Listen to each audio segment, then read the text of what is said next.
Yes. Good morning, happy morning అని 2 పదాలు ఎక్కువగా మనం ఉపయోగిస్తూ ఉంటారు. జనరల్‌గా ఉదయం లేచిన వెంటనే లేదా మీరు ఆఫీస్‌కి వెళ్ళిన వెంటనే గుడ్ మార్నింగ్ చెప్తూ ఉంటారు. కానీ ఈ మధ్య కాలంలో కొందరు హ్యాపీ మార్నింగ్ అనేది కూడా ఉపయోగిస్తూ ఉన్నారు. అయితే హ్యాపీ మార్నింగ్ ఉపయోగించవచ్చా? అనేది ఒక చిన్న ప్రశ్న. ఉపయోగించవచ్చా అన్నదానికి ఇక్కడ క్లారిటీ చూడండి. జనరల్‌గా గుడ్ అంటే ఏమిటి? హ్యాపీ అంటే ఏమిటి?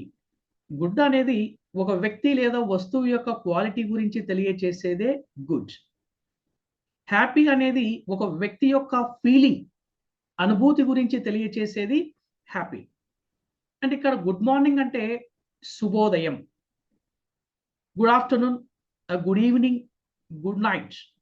అంటే నీకు శుభ మధ్యాహ్నం, శుభ సాయంత్రము, మంచి రాత్రి అనేటువంటి పాయింట్ ఆఫ్ వ్యూలో గుడ్ అనేటువంటి పదాన్ని మనం ఉపయోగిస్తాం. కానీ హ్యాపీ మార్నింగ్ అనే దాన్ని ఉపయోగించవచ్చా? ఉపయోగించకూడదా? అన్నప్పుడు హ్యాపీ మార్నింగ్ అనేటువంటిది హ్యాపీ అనేటువంటి పదాన్ని మనము అకేషన్స్‌కి ఉపయోగిస్తామండి. Occasions for example happy birthday, happy Diwali, happy Sankranti, yes మనకు హ్యాపీ పొంగల్.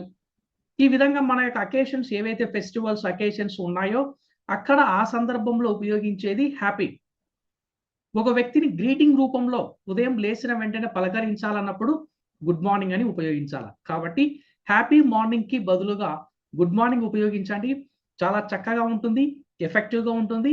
మంచి వైబ్రేషన్‌తో కూడా ఆ రోజంతా కూడా మీరు ఎఫెక్టివ్‌గా మీ కొలీగ్స్‌తో గాని, ఫ్రెండ్స్‌తో గాని, మీ ఫ్యామిలీ మెంబర్స్‌తో గాని మీ డేను స్టార్ట్ చేయవచ్చు. Okay friends, let us see in the next video.